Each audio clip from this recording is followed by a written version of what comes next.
Let's see. Here we are. As always, we see this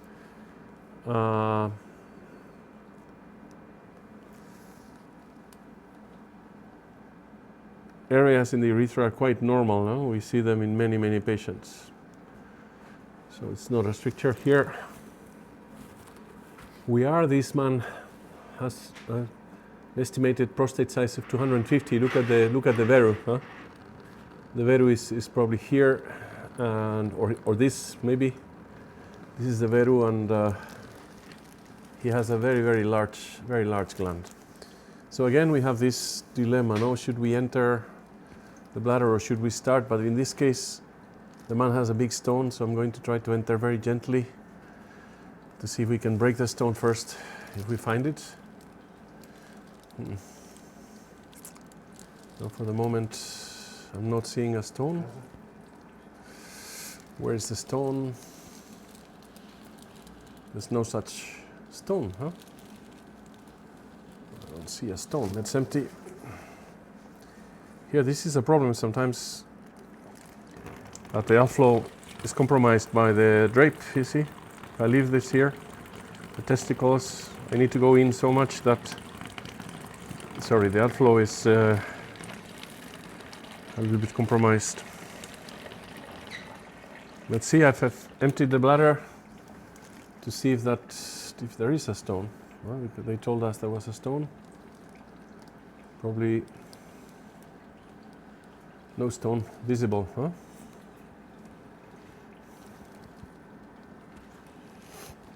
There's the UO, not so far from the ending part of a lot of varicose veins. There's the other UO. It's not so easy to see. Maybe, I don't know. Well, hopefully we will see it when we get. This is one, so the other one should be down here somewhere. Maybe here. Look at that, huh? Very difficult to see you all. Okay, no stone. So lucky. I'm starting to wonder if the patient we did already was the one supposed to have a stone. Okay. So we come down again. You see, most of the times when you go into the bladder, there is some degree of sphincter traction or damage. You see, we did some little damage here. So let's mark the white line here, the limit of the sphincter. Let me focus better. Now we can see better. Here, this is the sphincter edge. You see how this part of the frenulum tells you, huh? Often helps corroborate your, let's say, assessment or the position of the sphincter. No? Here, this is going to be the 12 o'clock, more or less. 12 o'clock region. This is my white line here. So let's see if we can get up here to show, to connect. You see, at 12 o'clock. Our white line, so we have a reference. I think it's going to be enough as a reference. Now, this is a little thing here. So we're going to go down here. You see, this is the veru. We're going to go down here to score the mucosa initially, and then we will try to get under the adenoma to find a nice dissection plane. Let's see. Ljubo, I'm not very happy with the leg.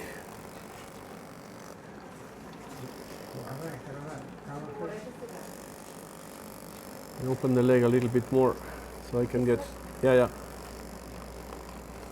Thank you. It's not so much space to enter here.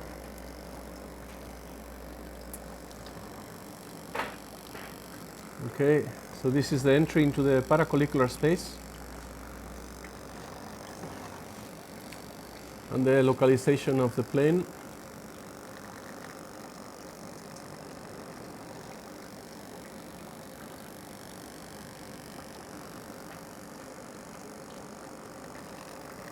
There we are. So we could enter this side very well. As we go further down, you see, this is our white line. So here, you see, we'll come back here to start later on the lateral plane. So I think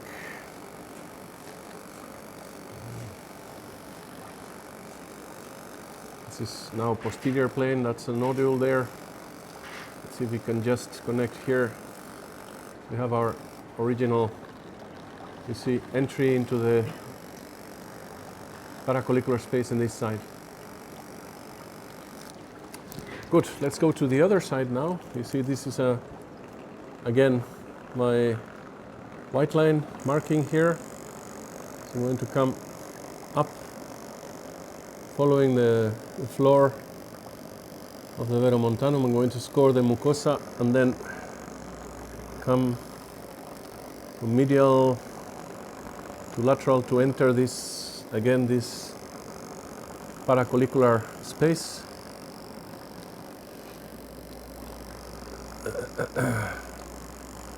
Again,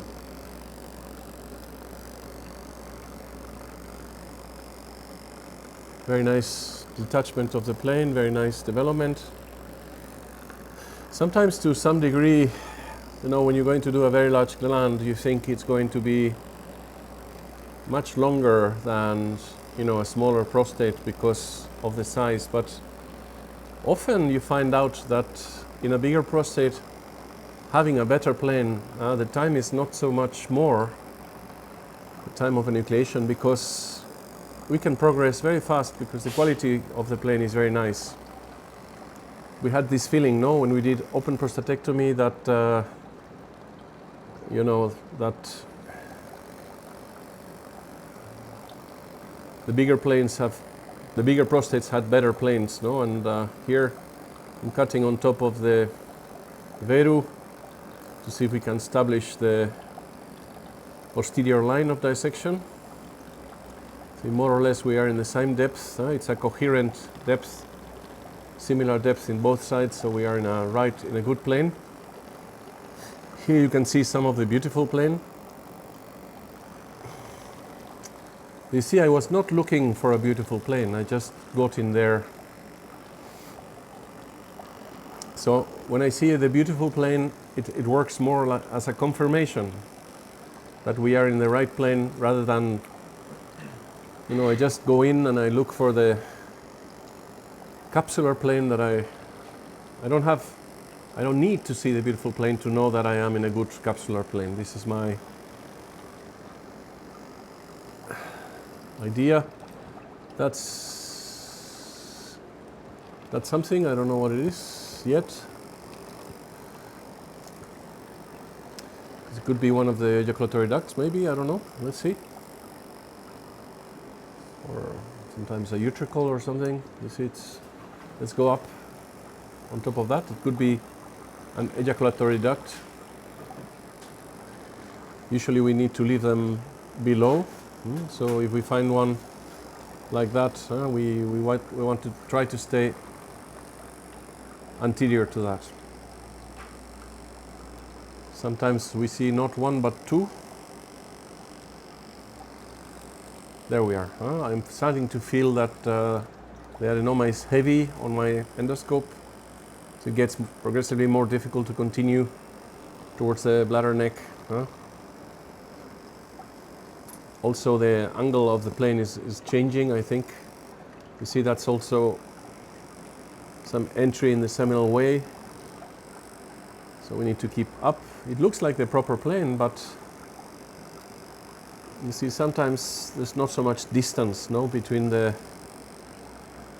trajectory of the ejaculatory duct and the ampulla, no, of intraprostatic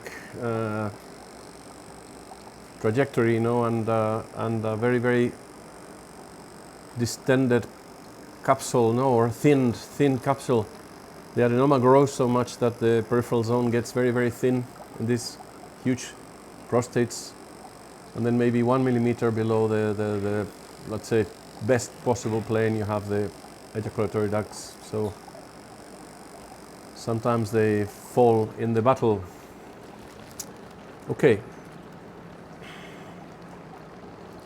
Now we come here towards the apex to look for the white line. Okay, so here I'm going to do this deepening incision, otherwise we wouldn't have much access, you see. So by doing that I have much better access to the lateral plane here.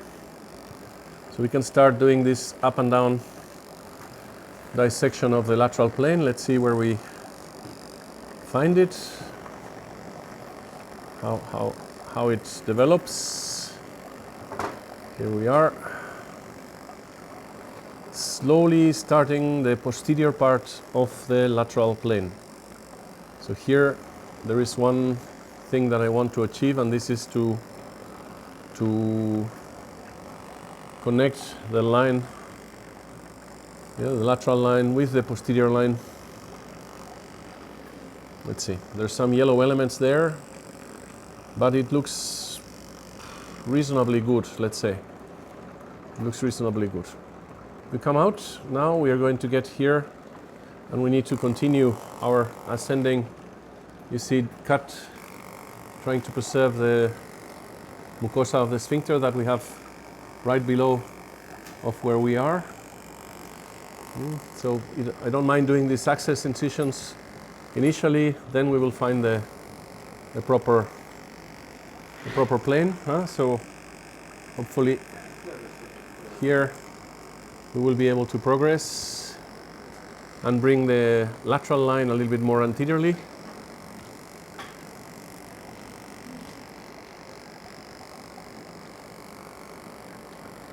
Here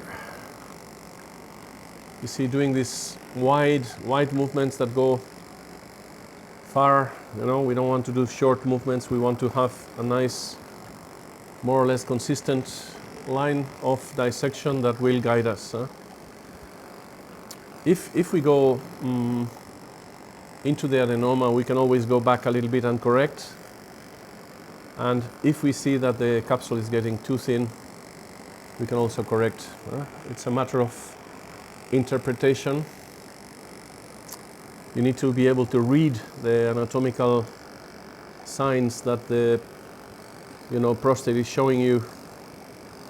Here it looks yellow, but down there it looks too deep maybe. So, and remember, these very large glands have very thin capsules, sometimes 3-4 millimeters.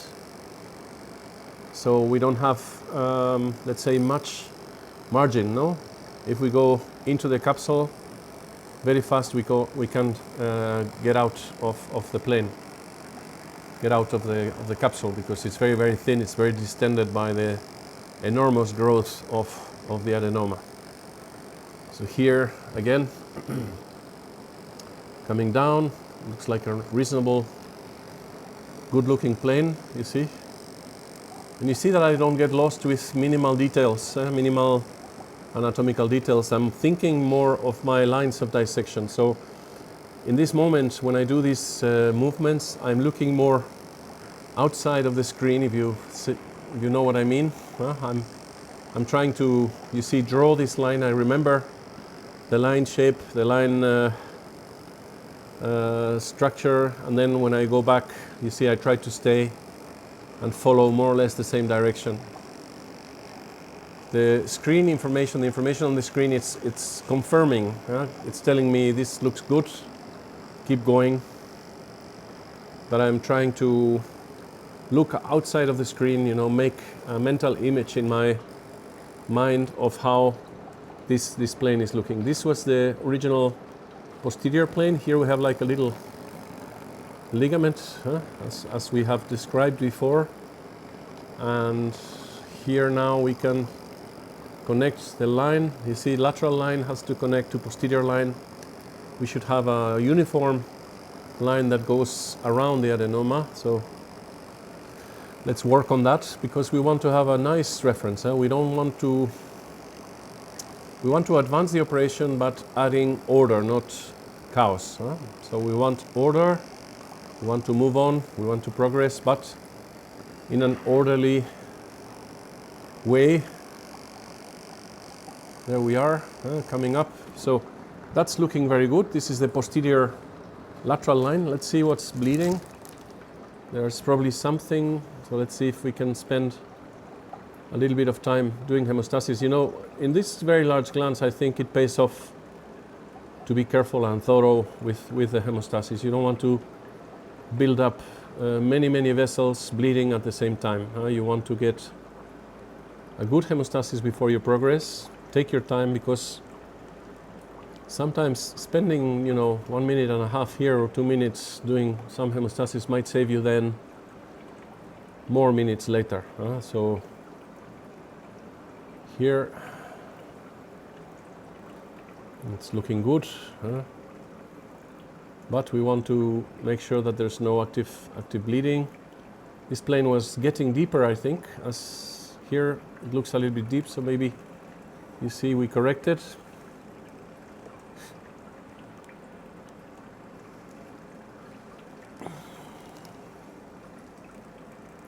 So we want to solidify the hemostasis before we continue, no? Okay, good. Sometimes the bleeding comes from the adenoma, and that's not such a worry, unless it doesn't allow us to continue, no, with the operation. Okay, so let's go down.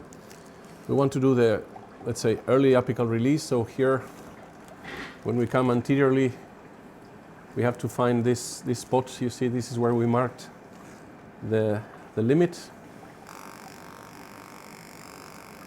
So we want to reach here more or less at 12 o'clock. And that's like the anterior plane. We want to go all the way up if we can and remove all the adenomatous tissue from the apex. As I said, I don't believe that leaving tissue there is necessary. Some people do it because they feel that they get less close to the sphincter. But in my experience, patients are quite happy with their continence even when we remove all that. And I have seen a couple of cases of patients with residual obstruction because there was some residual tissue hanging from the sphincter area, hanging from the apex.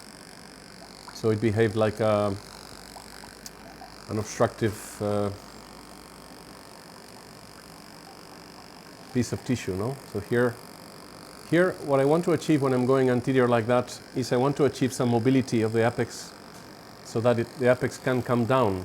So the apical bit of the adenoma can descend, I really detach it from the ceiling so that then we can get much better access towards the 12 o'clock region. So this is now anterior line. Let's see how the anterior line connects to the... What's the problem?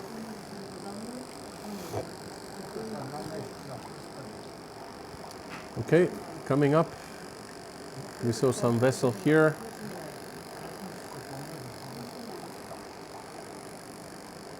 So this is quite nice, nice plane, nice plane, even for a very large gland. And now when we come down here, you see we have very good access there. Okay, so now we'll go to the other side. Here's the limit that we marked. Hopefully I can show it to you. This is the sphincter's mucosa. And here I'm going to come and follow the white line up towards this, let's say, 12 o'clock region here.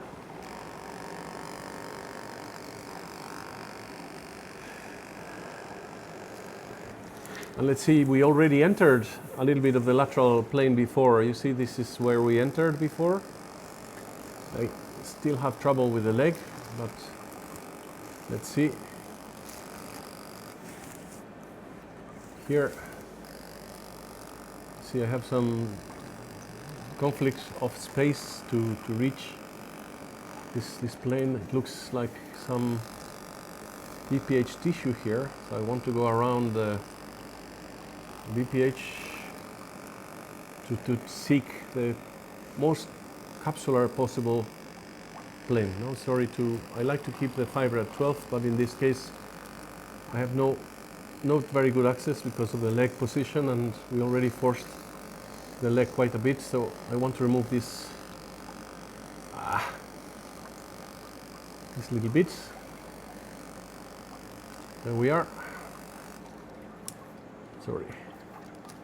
So let's see if I can now start to concentrate on keeping up and eccentric enough.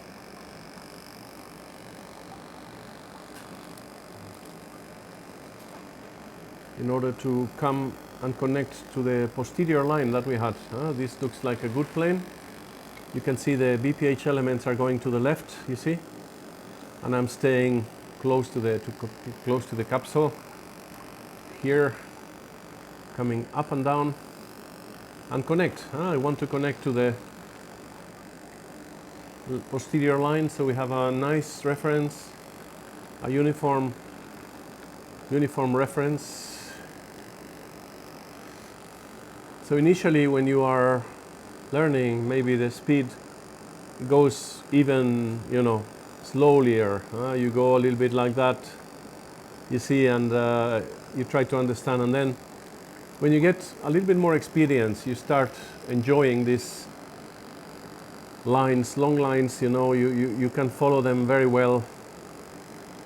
And when I'm teaching people, I ask them, on my way up, this line is going to go to the left or the right, And everybody knows the answer, because we are dissecting a pseudo-spheric structure, so logically this line, this slightly curved line, is going to go to the left. So they already have some, prediction capabilities. Of course, the more prostate you operate, the more you do, the more confident you are, but it's pretty simple, and that's how, we can speed up a little bit the procedure. Not running, I don't want to be out of control, I want to have control of what I do, but you find the speed that gives you, the maximum possible efficiency for the case. I'm seeing that the plane doesn't bleed too much, so that, encourages me to continue, let's say, working at this pace. If I found that whenever I pass there is more and more bleeding, then maybe I would slow down. Okay, so here we are. Hopefully we can stop this bleeder here, and we want to come further up, but we have a lot of let's say tissue up here. You see, we have to release the attachments apically first before we can continue with our dissection. Remember to remain eccentric, remain attached or close to the capsular line here, and try not to cut through adenomatous tissue. Try to stay out. You see, I don't push too much upwards. When I notice here some resistance, I don't go up further up, because I know that I can put a lot of traction on the sphincter, and I don't want to do that. Okay, so here, this is where I reach comfortably, and then I come out again. This is a stubborn vessel.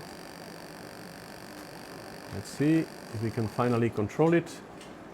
And then coming out, you see, you come to the to the apical limit. You see here, apical limit.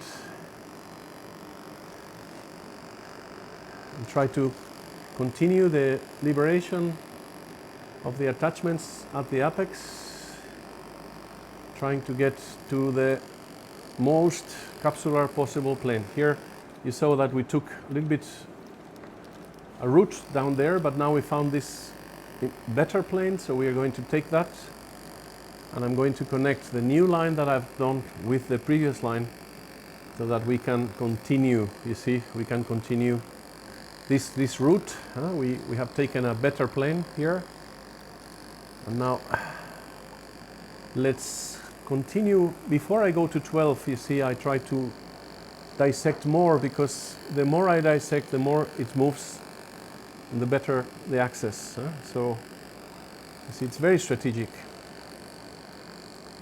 And maybe if you want to get to 12 and you have a lot of trouble, what you have to do is try to dissect a little bit deeper around the adenoma, preparing for that, you know, before trying to reach the 12 o'clock tissue. So here, as we come out, still some vessels here. It's a big vein. Let's see if we can dry it up. Sometimes we find these plexus areas where there are many vessels, and wherever you fire, you find some bleeding. That's not bleeding. Okay, so we come out again. You see here, we have attachments here that we want to cut with the laser and not with the shaft of the endoscope. Coming up, everything is white, so we know that we are in a safe place. So here we can come down again and connect again. You see here, that was a proper good plane. And now I think we are going to cut the 12 o'clock tissue here. This is one side. Now we are connecting here. We are connecting here, and we can go from side to side, drawing this long line that I can imagine initially, and then I can make happen. You know, I can achieve to, you know, draw the line that I imagined first.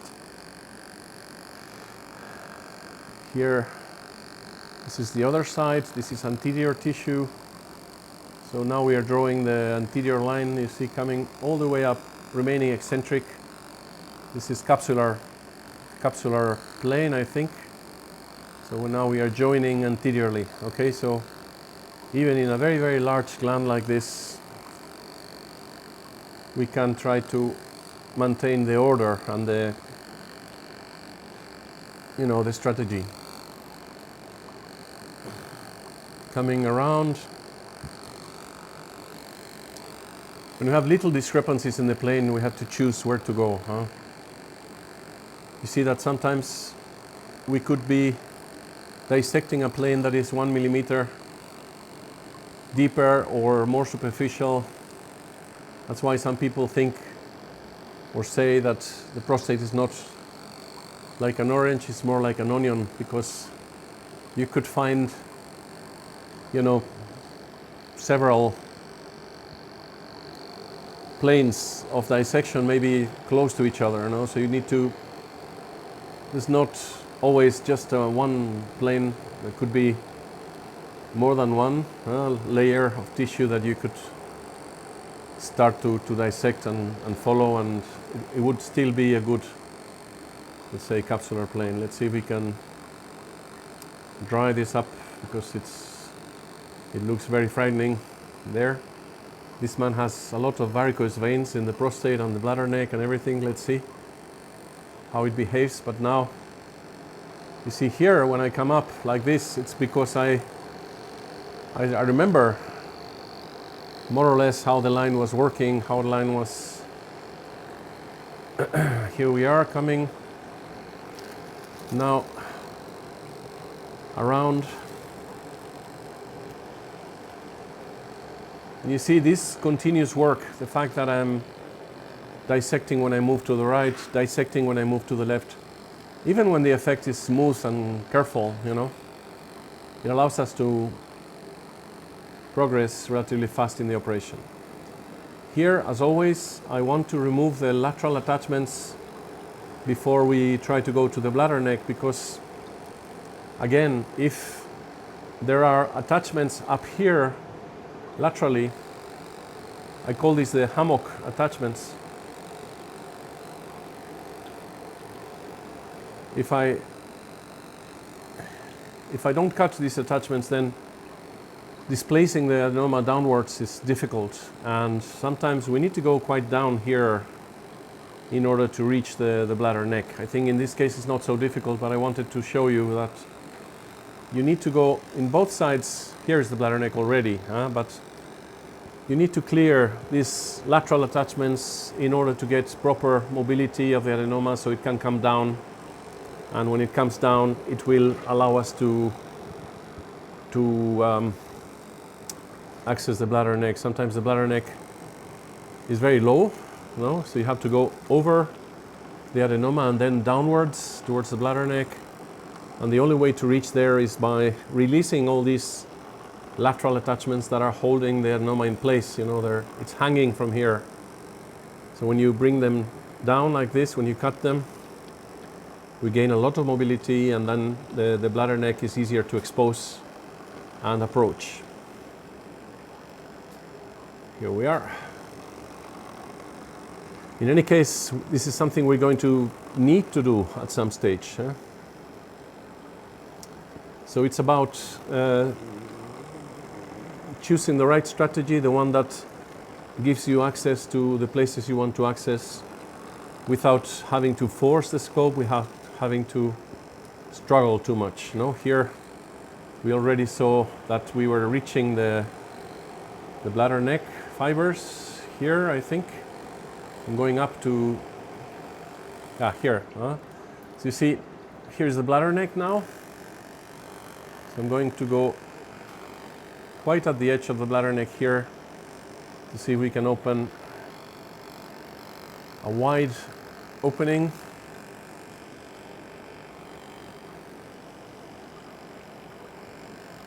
So I'm trying to imagine the shape of the orange, I'm trying to imagine how the bladder neck looks like in order to open it up. Remember, this man had a very, very funny looking UOs. We'll have to be vigilant when we get there.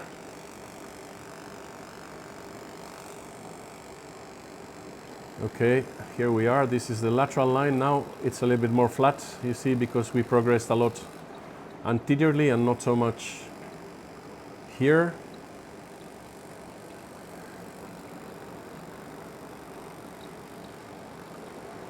Lateral line. We'll see how it connects with the posterior later.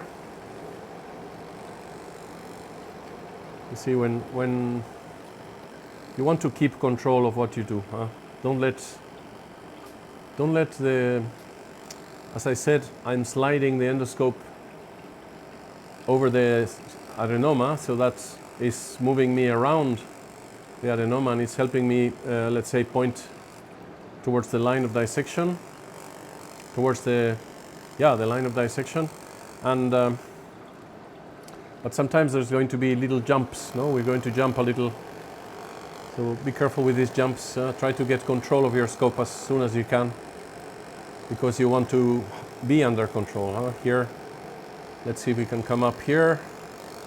This is the bladder neck opening in this side, so I'm trying to imagine how it goes. You see, I can see some of these fibers coming down. They tell me more or less where the bladder neck wants to go. Let's see. Here I don't mind contacting the tissue, because actually what I want to do is to perforate, because I know that on the other side we have the bladder, so it's safe to perforate here. That's why I touch the tissue. That enhances the cutting properties. Although also we have to remember that this disruptive cutting will not give us very good hemostasis, so we have to go through, again, over this region to find some bleeders, because there will be. And sometimes the bleeders are around the corner, so you don't see them from the inside. You have to go a little bit around the bladder neck to see them. Okay. So now the bladder neck is free here. All the anterior fossa is looking good. Let's check some hemostasis. We don't see a lot of blood, but maybe if we control some little bleeders, we don't have to control them later. So here we have something.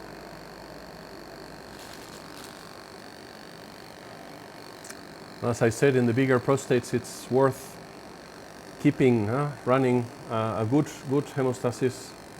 Here you can see that I'm using the same setting I used to dissect for coagulation. I just increase the distance, defocus the beam a little bit, defocus the incidence of the energy on the tissue so that I can coagulate.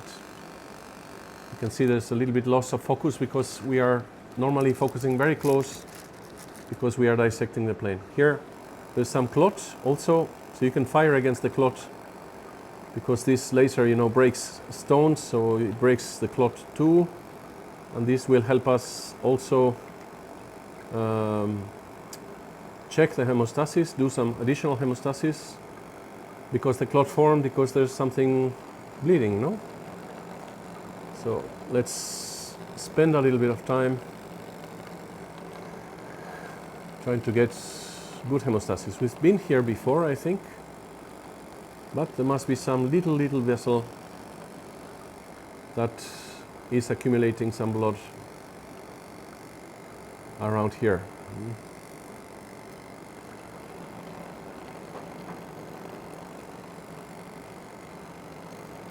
Here again, I'm using the same setting I used for enucleation to deposit some soft heat, soft energy, coagulative energy on the prostate. No, here also we start to see better. So when you find that's another ejaculatory duct, I think from the other side maybe. So let's now come to the line of dissection, see if we can continue the connection and the dissection. You see, this is posterior line here. This is trying to connect to the lateral line.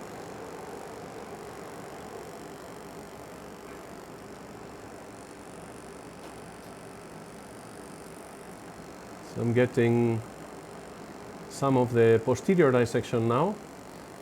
Remember, when you are posterior, you need to get your targeting right. You need to target towards the edge of the adenoma. Let's see if we could focus slightly better. And let's see if we can develop, because sometimes you try to go deeper in one region and you don't realize that there's attachments on the other side that are limiting the mobility of the adenoma, so you don't have much access. So if you start to feel that it's difficult to access a place, just go around, dissect more, mobilize more, and then when you go back to the place where the access was difficult, you see that it has been facilitated by further mobilization of the adenoma. So we have, of course, sometimes we have a clear idea of what we want to release in order to achieve a specific access to a specific place. But sometimes when we cannot access a place and we don't know really why, working on gaining general mobility of the adenoma will help you. So I don't know if I make myself understood, but here we are trying to connect posterior with anterior.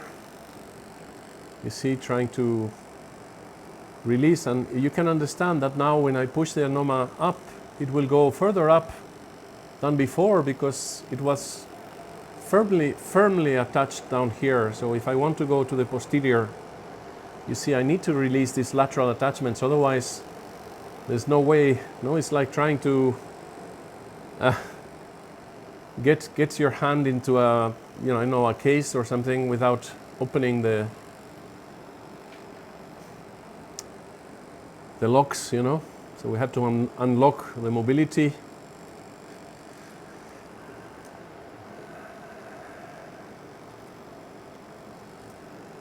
The more we liberate laterally, the more access we will have also posteriorly.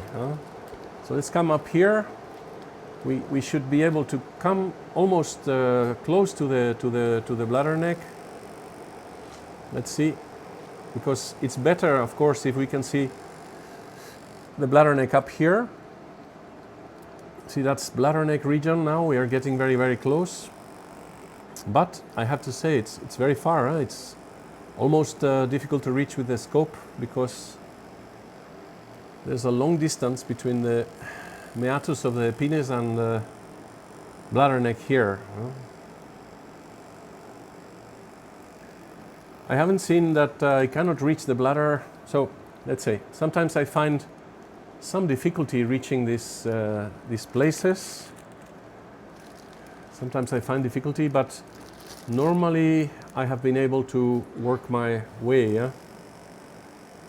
You know that some surgeons are very happy to do perineal access for the endoscope.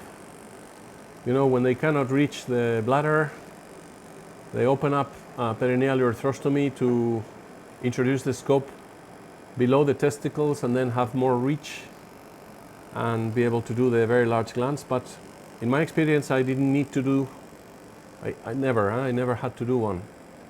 I think probably the case where you might need to do it is the man with a rigid penile prosthesis, semi-rigid, because in these cases there's an absolute limitation to how far you can reach.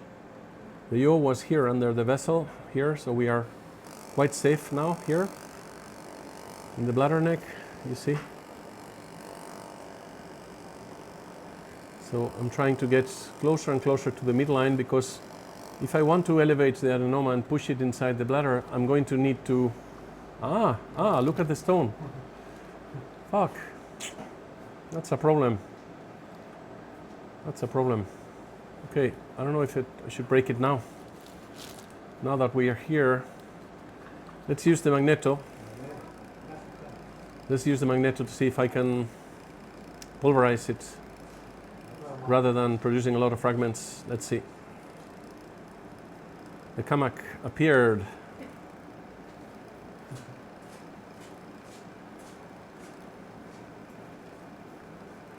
It's very hard, huh? Let's see with virtual basket. No, it's very hard.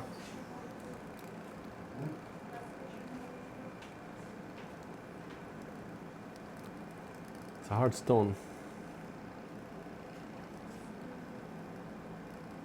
It's incredible, we couldn't see it before, huh? No.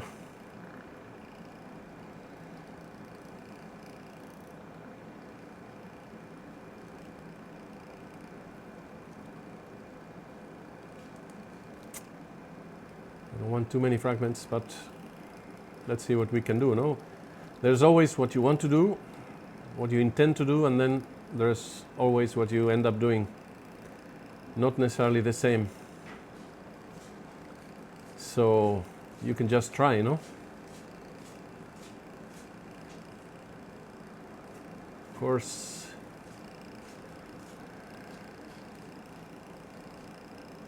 now for the moment we have very good hemostasis in the capsule, in the fossa, so maybe the only problem might be, in general I like to do the stones first, because when the mucosa of the bladder and the prostate is still intact, all these fragments can be washed out very effectively.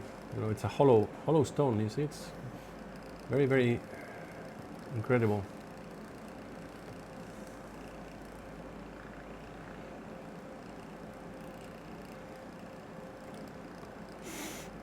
But if you have let's say if you do the enucleation first and then you do the stone, then many fragments are going to fall in the fossa.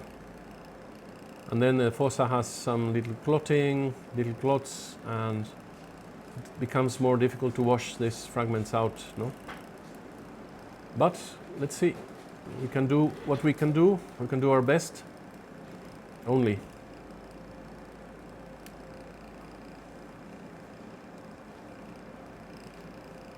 This is a lot of fun, huh? It's incredible. I mean, when you talk about enucleation, people, you know, have a mental picture of how it is. I have to say, we find a lot of cases that are a lot of fun for the surgeon, because you get a lot of surprises and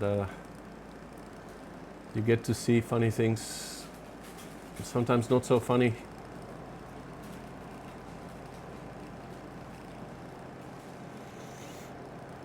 what I mean is that you find a lot of interesting cases, more than funny, interesting cases. Okay, here we are, progressing slowly. This is the new, magneto setting. Magneto setting is very similar to TFL, so it allows to achieve dusting more than fragmenting. You see, we're producing a lot of dust and small fragments as well. I'm working at 30 watts, which is okay, for the bladder. I don't do stones, so my knowledge of stones is quite limited. But I hear that in the ureter you have to use very, very low frequency and very low power, very low energy to try to avoid heating the ureter and damaging the stricturing or so. Here we're producing some dust.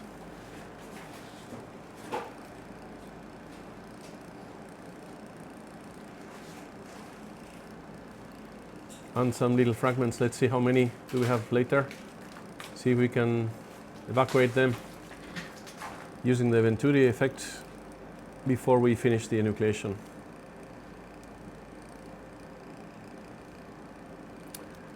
So we're seeing interesting cases today and yesterday.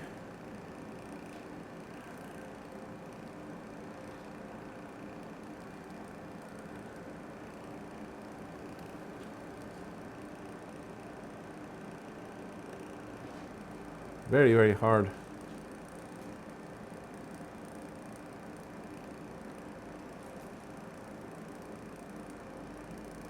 Well,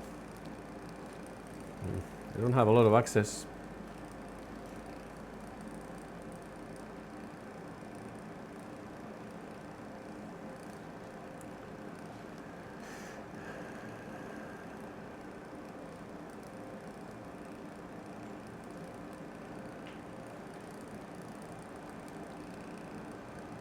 See, we can get the horns. What is the composition of this stone? Do you know?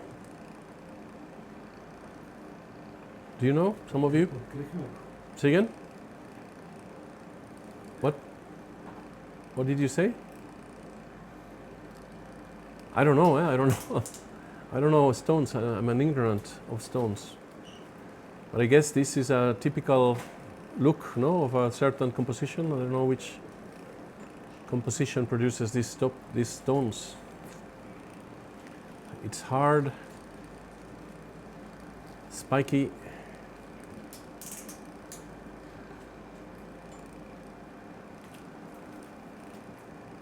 I'll find out and see if I learn it, because I'm lazy when it comes to stones. I don't treat these patients. I always refer them to my colleagues. We have some very good stone masters in Madrid. We have Luis Llanes and we have Moises Rodriguez.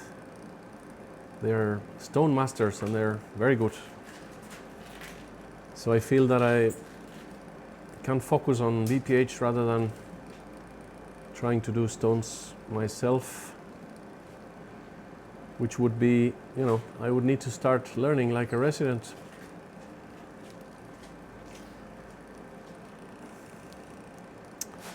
When I was in London, I had an opportunity to learn stones with Hugh Whitfield, and but I prefer to stay with Tony Mundy to learn some more urethral reconstruction. For me, 6 months was probably not enough so I prefer to, get more knowledgeable about urethral strictures and reconstruction. And over time, I thought maybe it was not a good decision in the sense that, of course, now I can do urethroplasties, but I never really got to learn modern stone treatment. As a resident, in my first years, we will still do open surgery for stones, and ureteroscopy was becoming popular, rigid ureteroscopy. So in my hospital as a resident, I didn't get exposed to much ureteroscopy, and PCNL was not done. So that's why I remained an ignorant.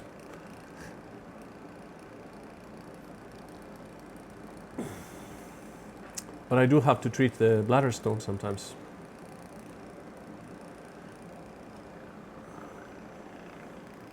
And this seems to be very, very hard. Huh? It's taking time and patience also.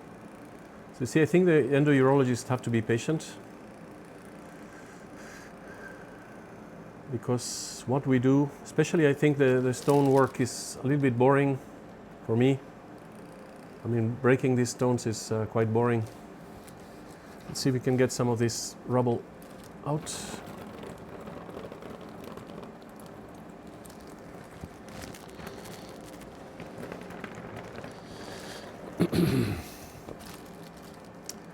Feel the bladder again. Let's focus more on the bladder now.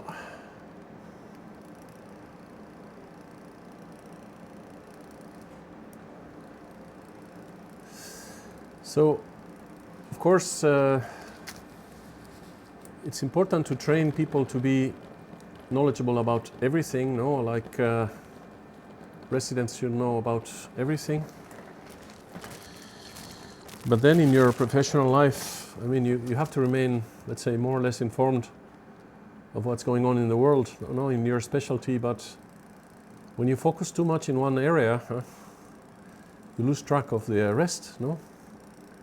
I do robotics oncology, so, but for example, in my country, all this experience with expensive drugs for immunotherapy and, you know, prostate cancer drugs, they are only used in the public system. So when you work in the private system, of course we still treat localized tumors, no? But even when you study, because I've tried to study all these metastatic prostate cancer drugs and everything. But when you don't see the patients and when you don't use the drugs, you tend to forget very, very easily the detail, no? And for example, so in my practice, I see localized prostate cancer, but not so much metastatic. And as we don't use the drugs, no, you don't get so knowledgeable about them, no? So.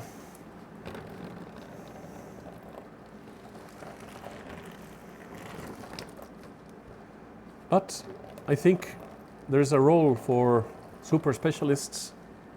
I think that all the things that I learned over the years are now easily shared with other people, and it's for the benefit of the patients. So I always thought that we have urologists in the world with very different talents. No, we have very nice teachers, communicators, politicians, and surgeons, you know. Each one plays a role, I think, which is important. Let's see, that got stuck there, that little stone. Still very wide. Let's see if I can make it smaller.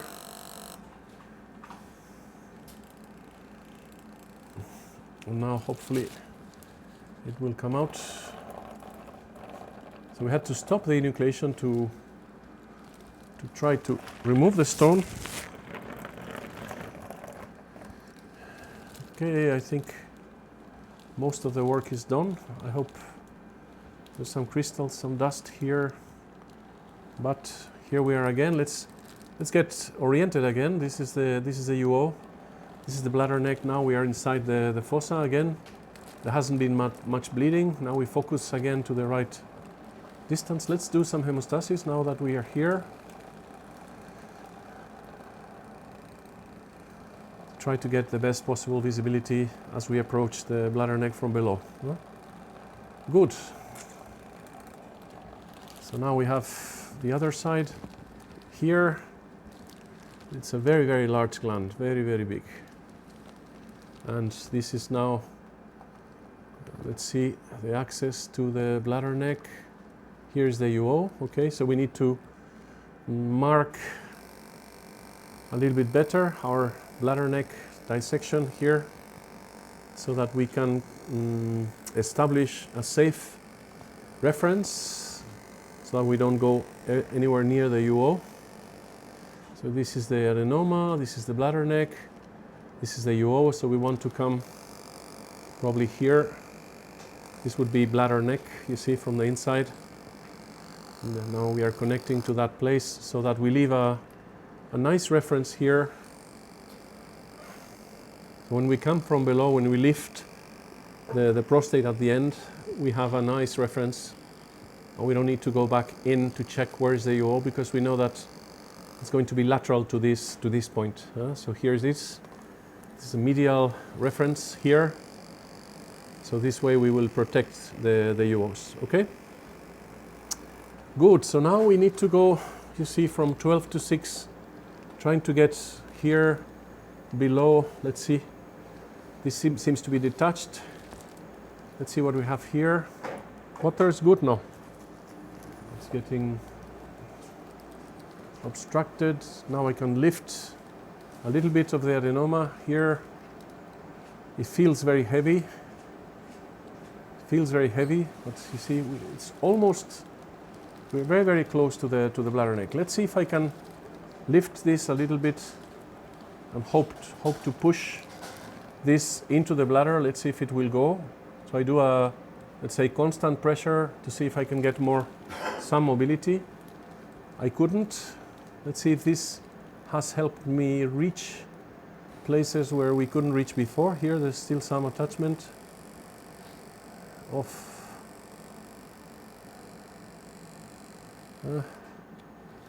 let's see. Now it's a big prostate. Let's see if I can bring it into the bladder. I'm pushing carefully, but it doesn't move too much. So we are a little bit stuck here. So I'm going to show you a trick. When you have a big prostate and it's very difficult to mobilize it, you can come inside the prostatic urethra and split the adenoma. Okay, so let's do a line that comes here. As I said, most of the times I manage to tilt the prostate into the bladder in one piece. But I think I'm going to show you this trick, because even when you have done an en bloc operation, you see it gave us very good mobility, very good orientation, the ability of dissecting the sphincter, releasing the apex early, etc. So we have a lot of advantages of the en bloc approach. But when it comes to tilt the adenoma into the bladder, you can as well choose to split the adenoma in two parts. Okay, so here you see I'm cutting through the prostate. There's no bleeding at all because this is already almost completely devascularized, you see. So we have the adenoma here. I'm cutting through everything, starting in the prostatic urethra and then coming down. You see it's a huge prostate. Now this incision will take me maybe 5 minutes, and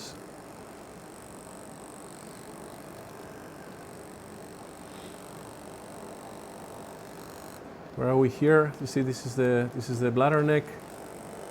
Let's see if we can split the adenoma in two pieces.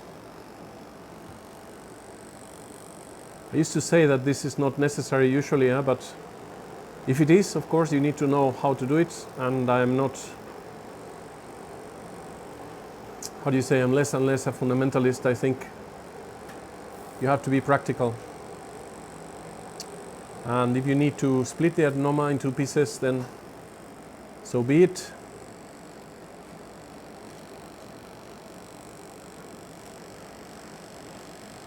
That's a piece of work, because here we are reaching the posterior plane.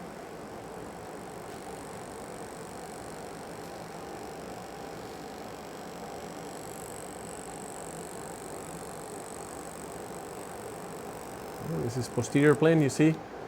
Here is the entry into the bladder, I think.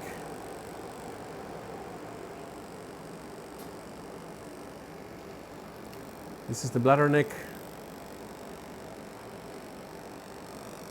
region.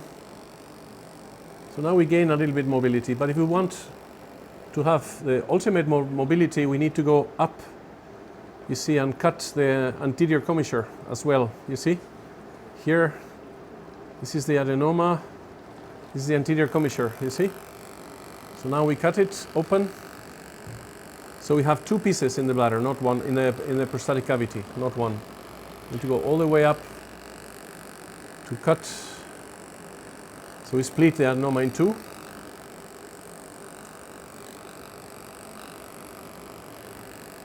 Crazy, no? This huge prostate.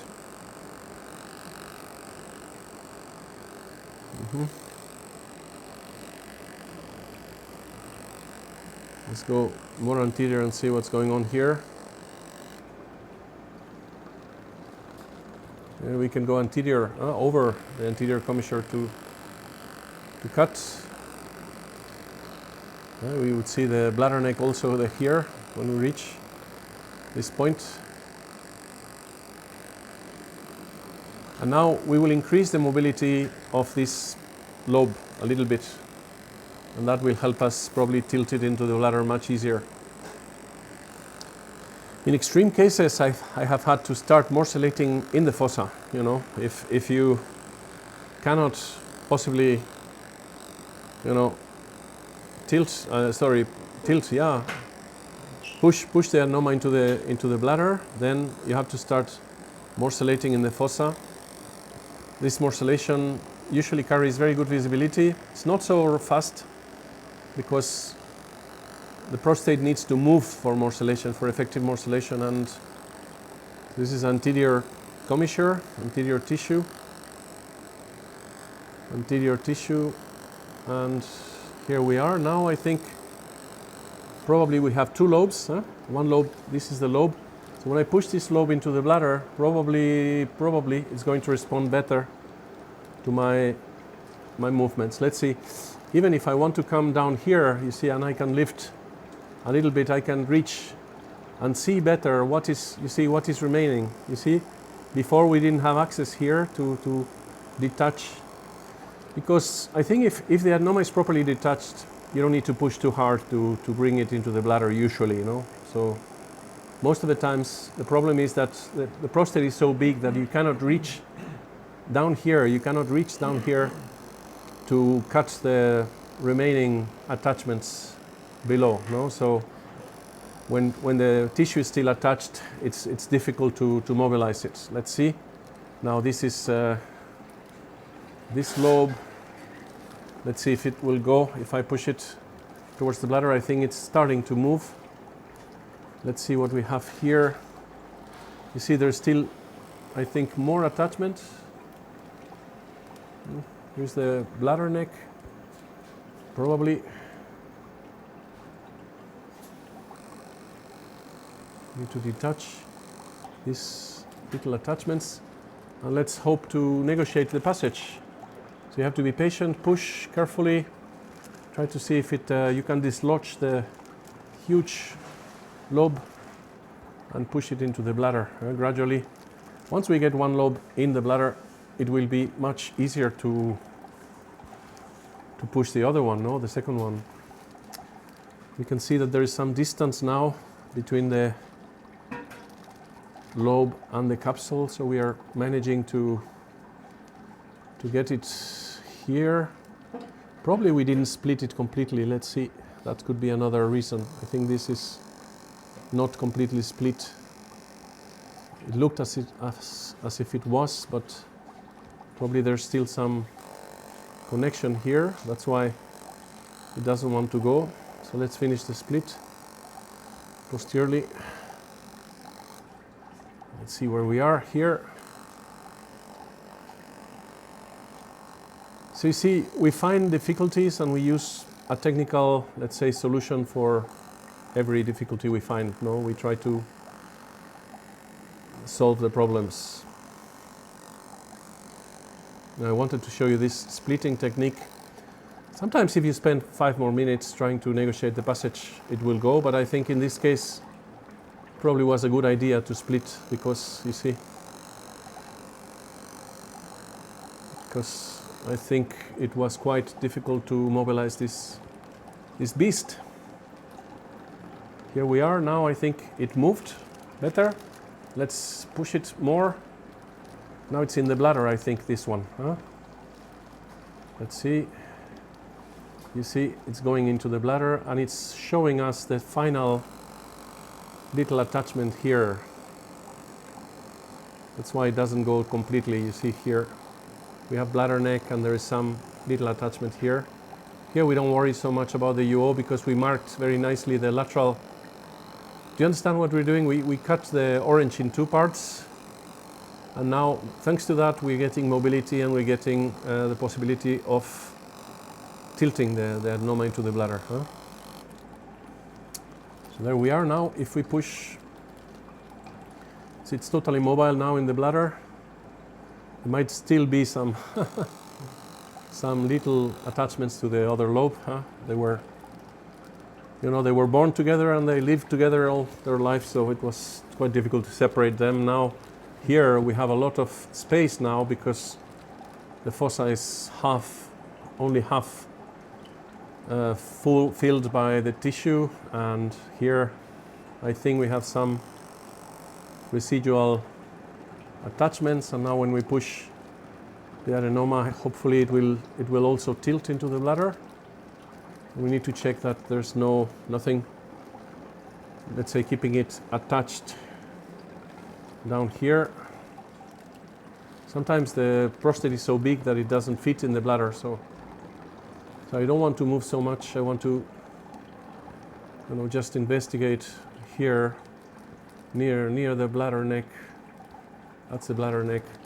And down here probably there is still some tissue holding the adenoma attached, this little bit.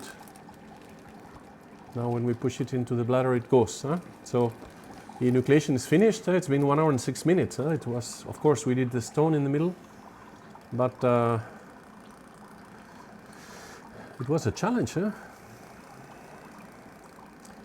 But you see, if you lose your patience, you know, if you despair during the operation, of course you can stop. You can put a catheter and come back another day to finish. This is something I would recommend to do, you know, rather than converting to open surgery or anything like that, because you see, when you come back after some days, the visibility is very good. You don't need to wait too many days. Maybe even the day after, I think if you come back, you find that everything is improved. You understand much better what's going on, you know, with the tissue and what's going on with the. This is the fossa. Let's check hemostasis. You see, if we did our homework during the operation, there shouldn't be much bleeding because we were stopping to coagulate a little bit. But of course, we need to check hemostasis and the fossa and see if there's any residual tissue that we left. Here we are coming out, anterior plane. Many times when I had to return for bleeding, most of the bleeders were here, anterior, close to the sphincter, because we need to check on both sides to see that there's no residual bleeding. The hemostasis is quite good. You see, sometimes we find little vessels that are going to compromise the visibility, and maybe if it is a small artery, maybe we don't see it very well now, but when you put a catheter and the artery is pumping, you know, you start seeing that the patient bleeds postoperatively. You bring him back to the operating room and then you find that there was a small artery pumping that you couldn't see because you didn't have the patients to check, no? Sometimes even with the patient, it could happen that. Also, I think that it's my personal opinion. No, when you use energy that is so disruptive, like holmium, I think that sometimes the vessels are not cut and coagulated properly. They are just, you know, severed by the action of these explosive boiling bubbles, and sometimes these little arteries could be experiencing a spasm, so they don't bleed so much, and then after some time they start bleeding.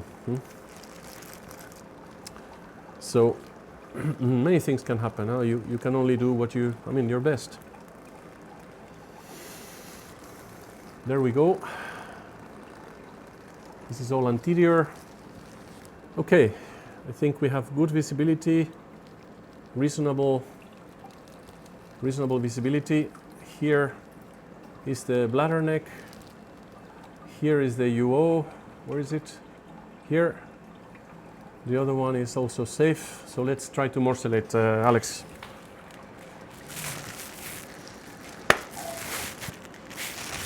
Of course, these cases are not for beginners. You need to develop your skill, develop your confidence, and then patiently get to do bigger prostates. So it's not only a technical thing, it's also your attitude, the patience, the confidence, the resourcefulness. You need to have resources. Like in this case, I cannot push the adenoma in one piece into the bladder. What should I do? Well, we have a solution. It took us 5 minutes to split the adenoma into pieces, and then we could handle this massive prostate.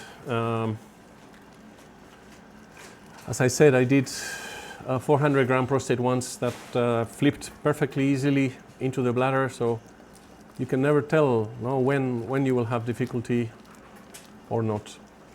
So I always recommend to learn about other techniques, so that you see how other people manage, their enucleations, because you find some good ideas sometimes. Although, as I said, this is as simple as an orange, on the skin of the orange, and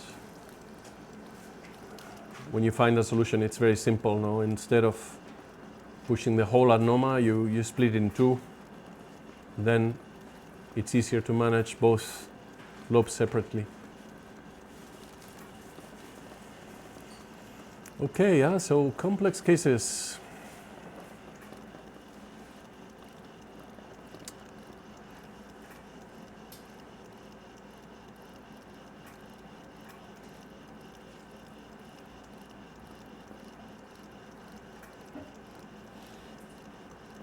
I remember when I was a resident, I went to the operating room one of the first days, and someone said, "Hey, come and have a look. The urologists are operating in theater 2, And then I went there. Oh, grab a, one of these ladders to. Water is good, Bilubo? Yeah. So I started looking over the shoulder of the urologist. A senior urologist. He was doing an open prostatectomy, and he took out the adenoma, and I could see the surgical field, overflowing with blood. The guy was suctioning. He got a white gauze and put it inside the prostatic fossa, aspirating, preparing the knots, the stitches to stitch the bladder neck and everything. And I thought, well, what did I get myself into, Am I going to need to do that myself, Put my finger there, provoke all that bleeding, and I did a lot of open prostatectomies as a resident. Typically in my hospital, the second-year resident and the third-year resident would do the open prostatectomies. And so we became very good at it, but occasionally things would go south. I remember once my colleague we packed the patient and we had to do cardiac resuscitation, on top of the chest of the patient, because it was a very heroic time, and operation. And so when I heard about lasers and BPH, I was very interested, because I thought, this is probably the only thing I regret, I think, is that I should have taken a plane and go to New Zealand with Peter Gilling to learn. When I was younger, it took me many, many years to get to learn HoLEP. And that's why when I talk to younger residents, I tell them go to see the best surgeons in the world. Choose something modern and, you know, go to learn.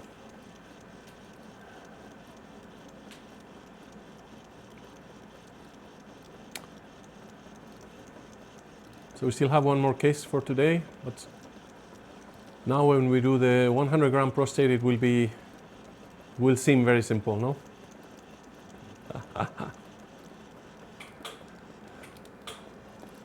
Everything is relative. Huh? But it's good that you see these cases because you realize, no, there is some complexity to them, but behind this complexity there is a simplicity, and there is a method. And if you follow the method, if you know how to use the energy, if you know how to dissect a plane, if you know how to correct when you start deepening too much, if you know the steps of the operation, then you can tackle any case with this methodology, you know.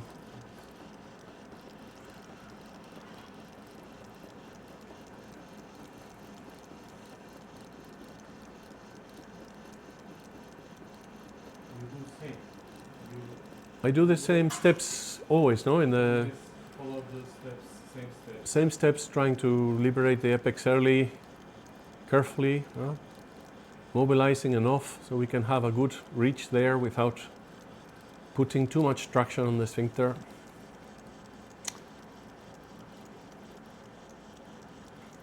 One of the main advantages of Bloc, and I didn't realize it until recently when I saw, you know, Mario Soffer's study about the radial traction on the sphincter, is that when you do Bloc, you can use your scope to push the adenoma a little bit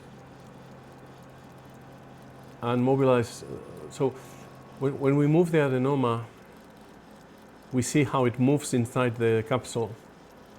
But we don't realize that by putting pressure on the adenoma in one direction, for example, when I'm anterior to the adenoma and I push down carefully, not only the adenoma descends inside the capsule, but the whole prostate descends. You know what I mean? Because there's mobility inside the pelvis of these organs. So by doing that, I'm releasing some of the pressure on the sphincter, no? Some of the traction on the sphincter, and I think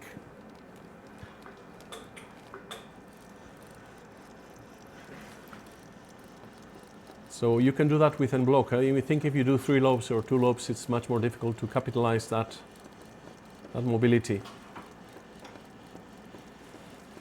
to reduce sphincter traction, if you know what I mean.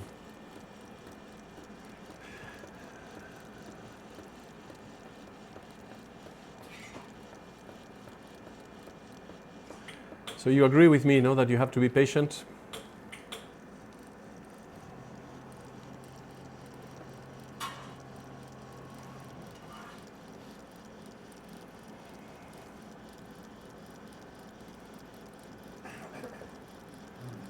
So finally, this was the patient I was starting to doubt if the previous patient was the last patient, you know. Sometimes we get confusion because the Bulgarian names for me in Cyrillic are difficult to read.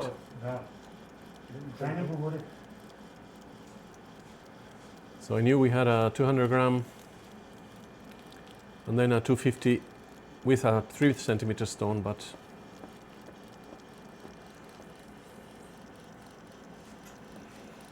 I was starting to doubt this was the one.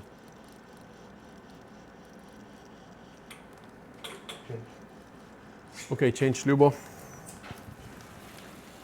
Tough, huh? But I'll tell you, you will enjoy it very, very much. HoLEP is very, very nice.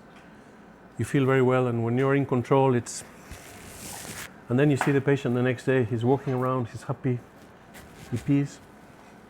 So you feel that you were able to achieve something significant. Let's open the water.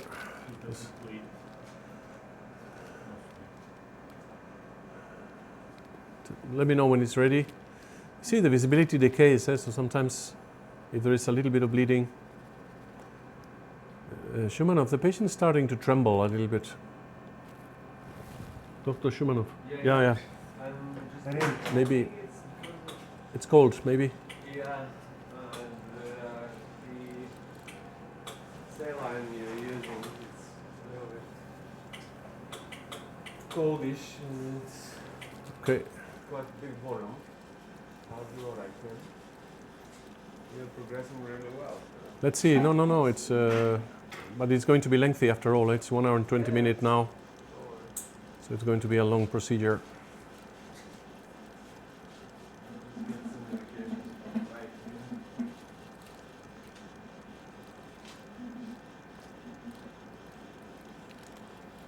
He's shivering a little bit.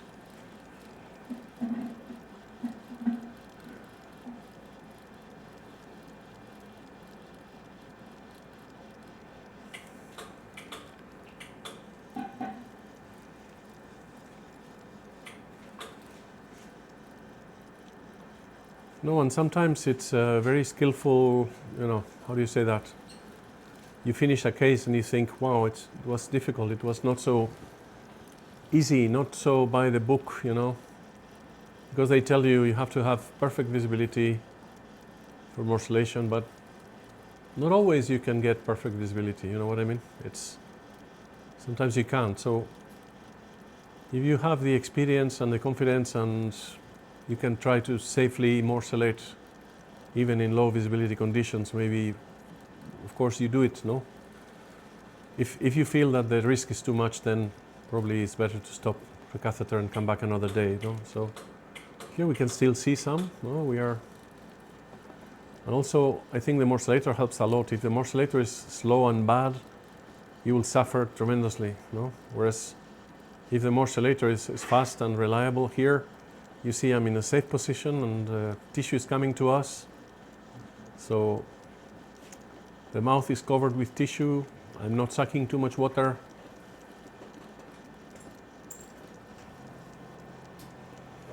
So when you go back, you have to try to involve your nurses, the nursing team to help you as much as Lyubo and Alex here help me. You see, they're both looking at the screen all the time. They are in the operation. It's not enough for the nurse to be in the operating room. She has to be in the operation itself. She has to be looking. So, for example, when we find these difficulties in visibility, sometimes when I go to coagulate again, if I have to stop morselation and go in to coagulate, there's a lot of clots in the fossa. We don't see very well. So often I enter with a resectoscope rather than the laser again, and so she already has it prepared because she has seen cases. She knows that in these cases sometimes we need to enter. Also, when we do such a large glands, you don't want to leave pieces of tissue inside. So sometimes, even when it doesn't bleed and everything, I enter with a resectoscope to check that everything was finished properly. This was probably it's a beach ball, so it's a hard nodule, probably. You see, it doesn't want to be morselated. Let's go for the other big piece and then we'll check at the end.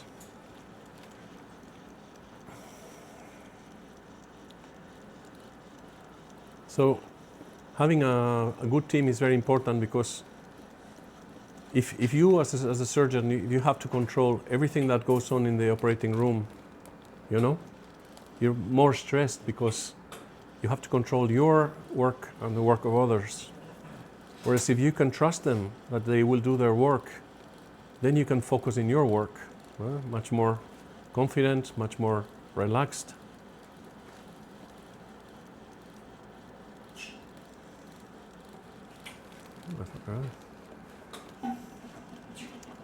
Here we are.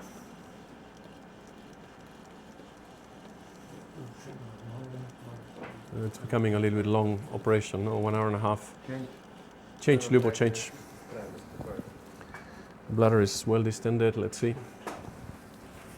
During the changes I stopped the inflow water. So we took out about 100 grams, I think, already. You see the water is coming a little bit reddish, no? The color in the container is a little bit reddish, not so clear. But of course, the fossa, the wound is huge, so it's impossible to have perfect visibility sometimes. Let me know when it's ready, Alex.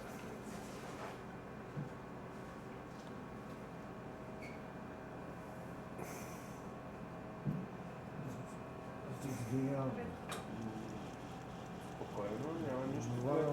Това е нормална процедура. Случва се. Да, спокойно.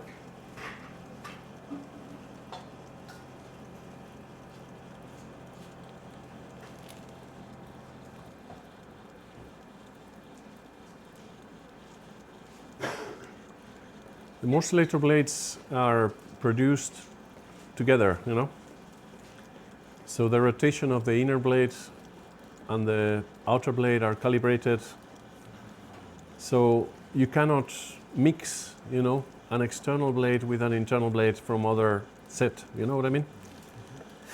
You have to instruct your nurses to keep them together. If you're going to use them again, if they are reusable, and try not to confuse, because sometimes you see boxes where they have external sheaths, internal sheaths. The risk is that when you use two that are not produced together, there might be friction, you know, and with so much rotation, the friction might heat up the blade, you know, and cause trouble. So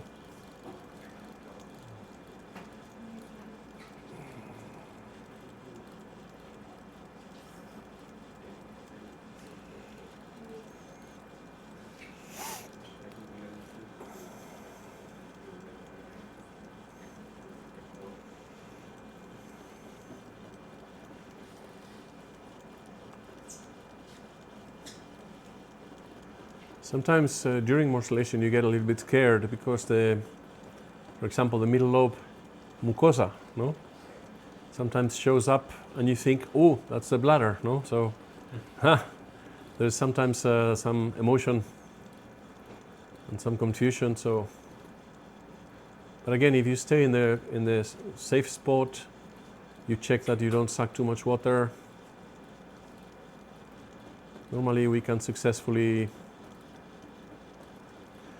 Also, sometimes, incredibly, when you do the morselation, the pressure in the bladder acts like hemostatic. It's a hemostatic situation, you know. The bladder has quite a lot of pressure inside, and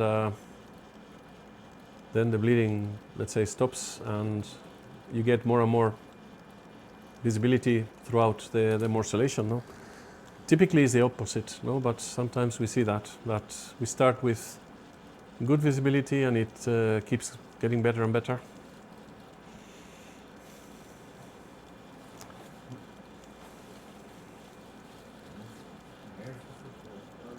So when we have to do massive prostates, you know, like 400 grams, 500 grams, sometimes I tell the patients I might stop to do a second stage the next day or the day after, because if the enucleation takes too long, you know, I did 500 gram and it took me 2 hours to enucleate, I'd rather stop, put a catheter and come back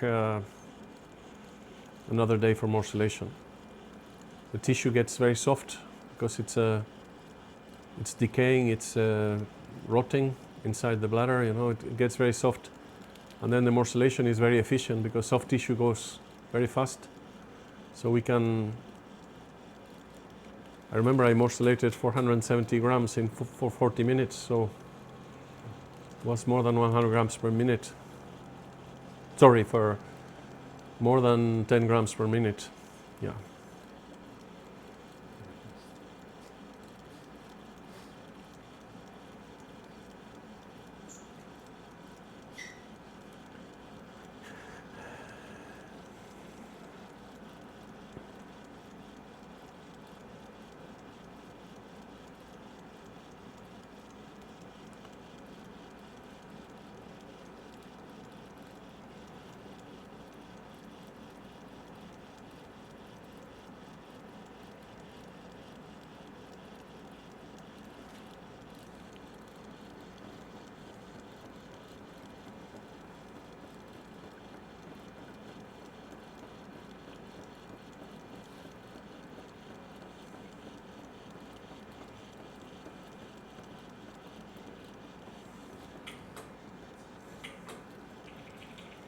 big bulk.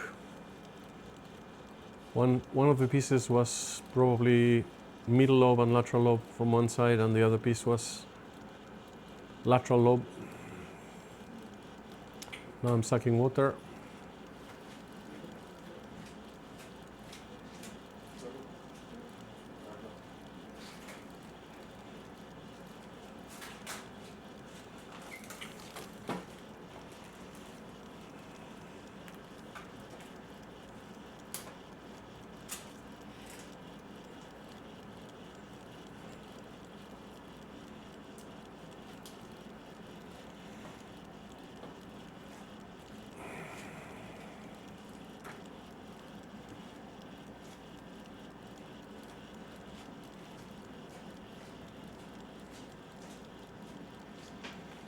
Large prostate.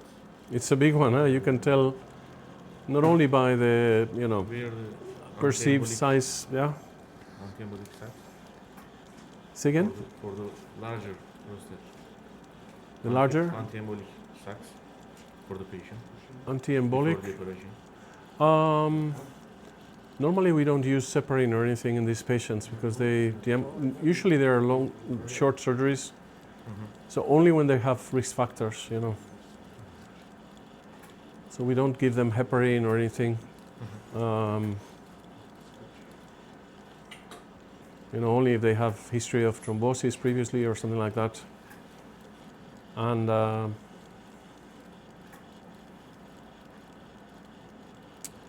probably having the legs elevated like this, I tend to keep the foot over the knee, so the foot is higher than the knee, so the return of the blood is easy, and there's very little. I haven't seen much. I think I never saw deep venous thrombosis after enucleation. I've seen them after robotic prostatectomy, but not after HoLEP.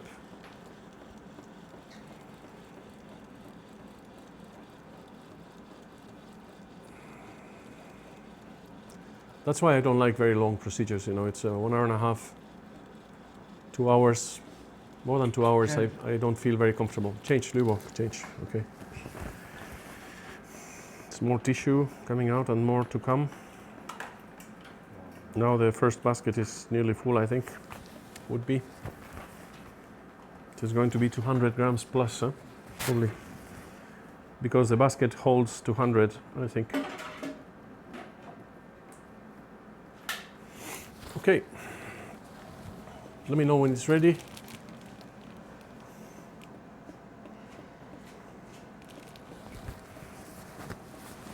In Madrid we have 5-liter containers. The guys from Richard Wolf don't like them so much, but they work really well with us. And we reduce the number of changes we need to do, when the bucket fills. Of course, if it's 5 liters, it fills faster, more slowly, and we don't need to do so many changes. It's interesting that the Morselator needs a certain atmospheric pressure to work. So we tried to use this piranha system in Colombia, and it didn't work because it was very high. So the atmospheric pressure was very low, and the Morselator cannot be used in these places. In Cusco, in Peru, and all these cities that are quite high, it doesn't work.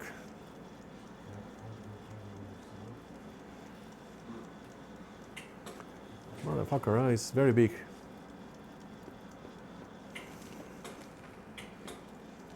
Now we can probably bring it in the fossa, let's see. Now we are in the fossa.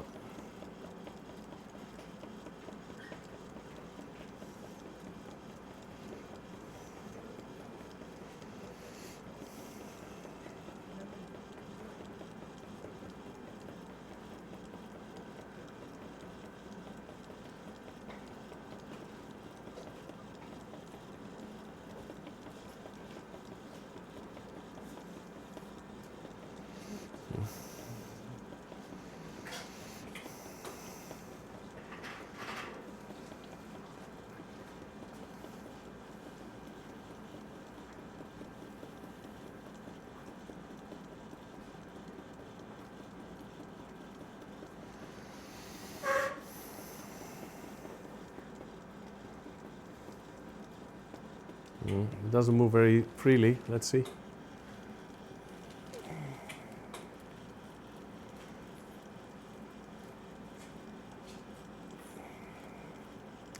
So I brought it back in the bladder.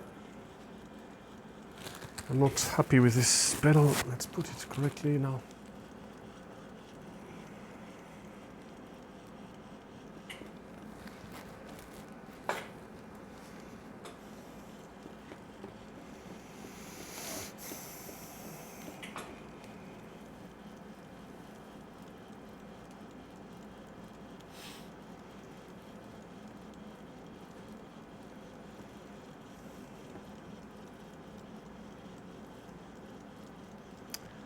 Also, when you learn HoLEP, I think it's important to do cases, many cases together. So don't do one case per month. If you try to learn, by the time the next patient comes, you forgot everything you learned before, you know what I mean?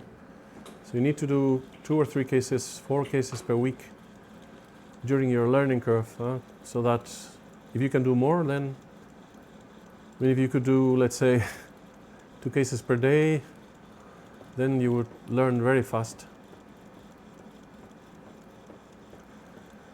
As I said, the best option I think is to initially organize a workshop with someone who is an expert, so he can show to the hospital people, to your anesthetic colleagues or nurses, the medical director, the manager of the hospital, how good the treatment is, and then when you sit down to learn, everybody will understand that it takes a little while to learn, but they already have seen how it works when you know how to do it. No?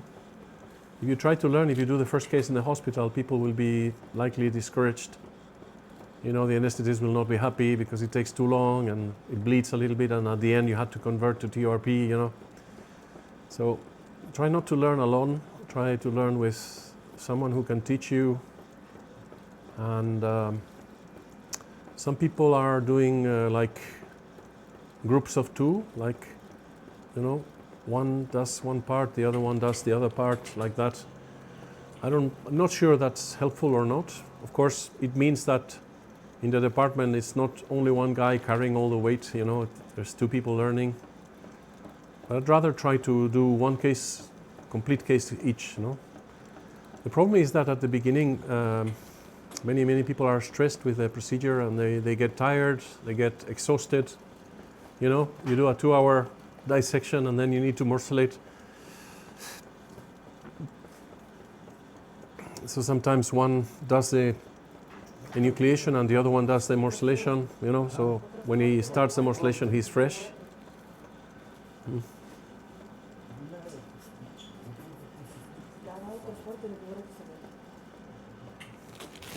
We're getting to the, you see the nodules, these are the beach balls, the hard part of the adenoma.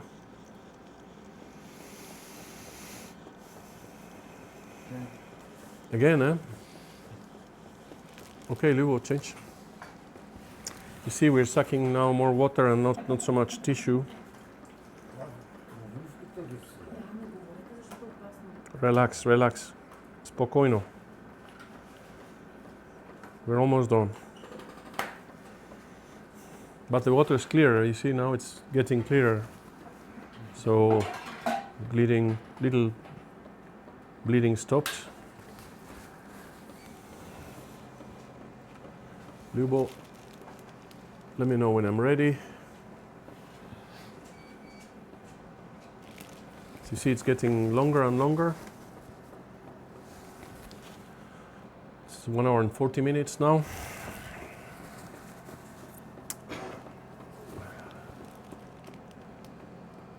Ready?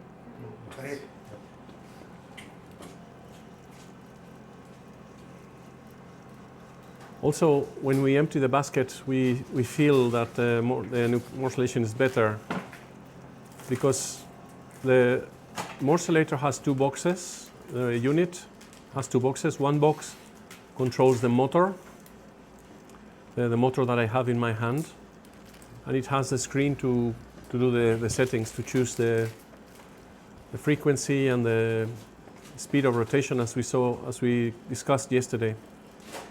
The other box is generating vacuum, okay? It's a vacuum generating machine, but as you can see, there is a tube coming out of this machine. This is connected to the water bucket, no? So there is vacuum in the water bucket, and the vacuum has to transmit through the basket, you see, to reach through the tubing to reach the point, the mouth of the blade. No, you want suction on the mouth of the blade, so it has to go through that intricate, Let's see if we can do upside down. Lubo, button, please. No, it's not. Let's see, it's not working very well. No. Okay, so what I try to say is when the basket gets full of tissue, the suction doesn't, the negative pressure doesn't reach the mouth of the morcellator, the blade, so much. So we see that the efficiency of morselation is lost a little bit. So here we are. This is the upside down morselation. This is quite helpful when the tissue is a little bit harder. It's considered to be safe because between the bladder and the morsellator you have the tissue of the prostatic tissue. So, and the advantage is that when the tissue is harder, as the adenoma tends to float up, we are waiting for it up here, and it enhances the contact. You don't need such strong suction to be able to morcellate when you are upside down. So this is how many Asian urologists morcellate, or it's more popular in Asia than in Europe, but I find it very useful. You see, it's a huge gland, huh?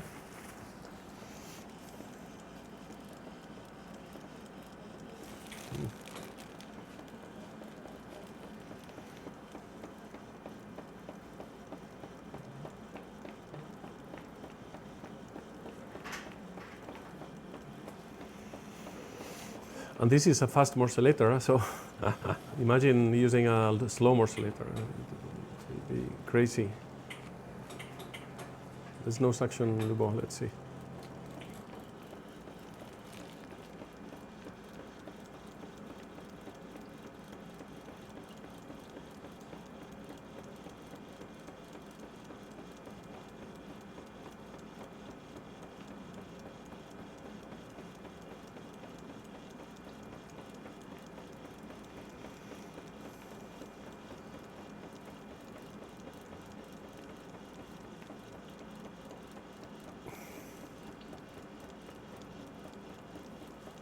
It looks very round, it's like a nodule.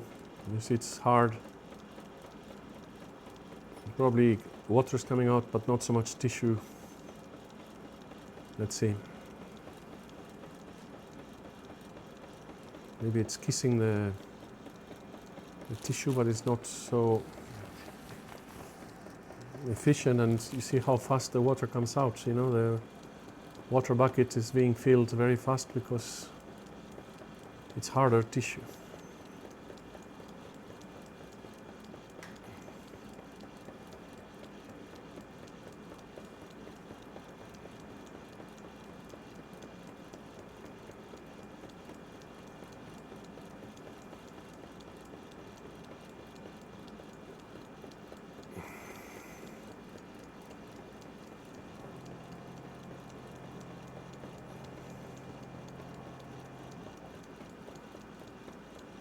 The massive prostate are very large.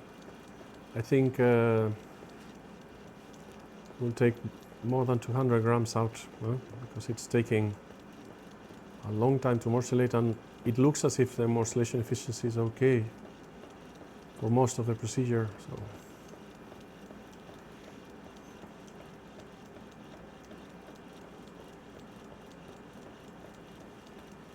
but this is the hardest piece for sure. You always get the hardest tissue at the end.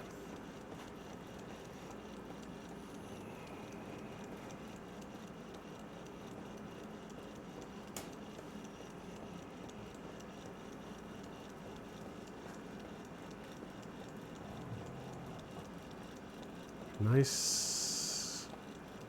Come on. Almost finished. Almost. Yeah, there's some little pieces inside. There's another one we left before, I think. There might be more here inside the fossa.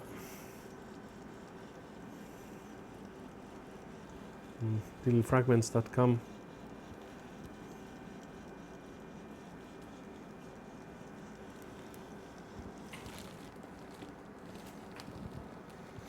Hopefully we don't leave any piece in the bladder. I think it's clean. Still here. Okay, let's change again and we finish.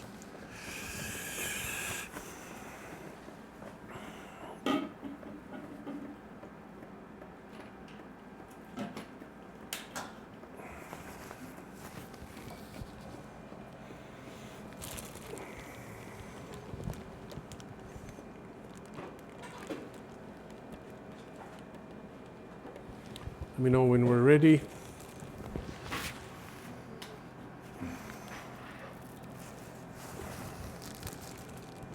Ready.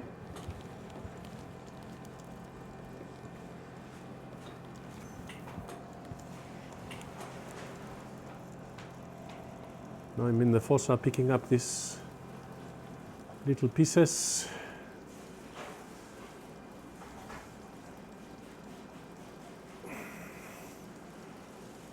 Alex, can I go in with our resectoscope for a moment? Just to check. I don't want to leave any fragment or.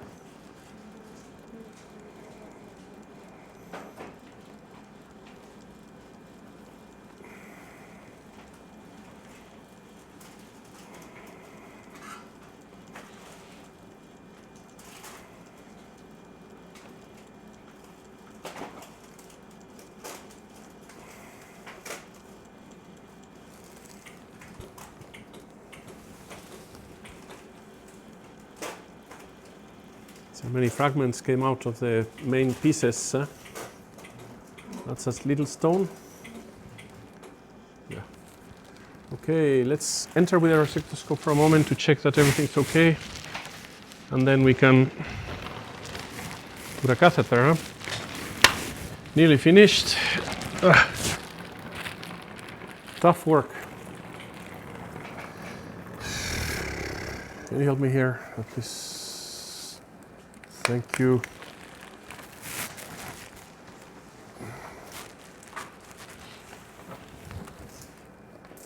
Take this with you away from me. Thank you. Let's get the water. And the light.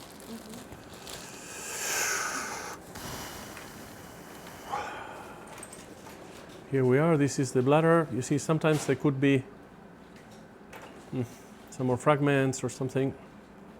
It's a trabeculated bladder and it has some diverticulums. This was the UO here and the other UO here.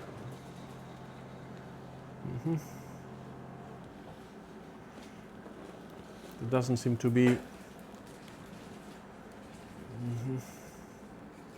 Hopefully this will come out at some stage. I don't know. Typically, what you don't want is a piece of tissue inside one of these diverticulums because it's a spoiled bladder. This guy has a horrible bladder, this man. Okay, this is a sorbitol? Yes. You can, if you see some vessel, we can. This is a monopolar resectoscope that adapts to the instrument. So with the same external sheath, we have. I don't think it's bleeding too much. We've been able to morselate with relatively good visibility. Okay, so let's come out now and look at the sphincter. See if we can get away. You see, this is the sphincter here, and we managed to keep the mucosa covering the sphincter. I think he's going to be fine.